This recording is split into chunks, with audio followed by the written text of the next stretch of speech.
ठठे में लॉकडाउन सबब घरन ताईं महदूद माण्हुनि पारां सहायता न करण ऐं राशन में नज़रअंदाज करण खिलाफ़ एहतिजाजी मुज़ाहिरो कयो वियो। कोहिस्तान जे ॻोठ दरिया खान जाखरो, ॻोठ नूह भट्टी, साहिली पट्टी गाढ़ो जे ॻोठ हाजी कासिम चांडियो समेत ॿियनि केतिरनि ई ॻोठनि जे रहवासियनि मोहम्मद उमर मीरबार, जुमो, लाल मोहम्मद ऐं ॿियनि चयो त लॉकडाउन खे 37 ॾींहं गुज़रण बावजूद संदन केर बि सार लाइण वारो नाहे। हुननि चयो त खेनि राशन तोड़े एहसास किफ़ालत प्रोग्राम में पिण नज़रअंदाज कयो वियो आहे। बाबा असां ग़रीबनि खे का चीज़ कोन मिले, अटो राशन वाशन असांखे कोन मिले। जीअं आफ़त आई आहे तीअं असीं ग़रीब बुखनि था मरूं।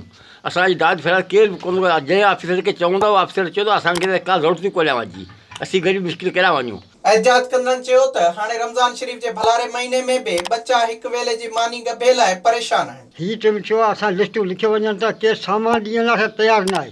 जेको खणी अचे उनखे खणी चवनि था त ॿियूं असां त केस उबर त करियो, असांजा माण्हू थाणे में पुराए छॾी।